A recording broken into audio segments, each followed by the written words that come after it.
La sai l'ultima.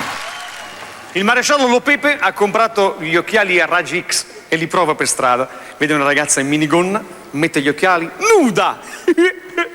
Leva gli occhiali, vestita. Mette gli occhiali, nuda! Leva gli occhiali, vestita. Mette gli occhiali, nuda! Funziona, mannaggia, mette gli occhiali, va a casa, torna la moglie a letto con il postino. Nudi! Leva gli occhiali! Nudi! Mette gli occhiali! Nudi! Leva gli occhiali! Nudi! Mette gli occhiali! Nudi! Se sto scassando l'occhiale! Sono forti.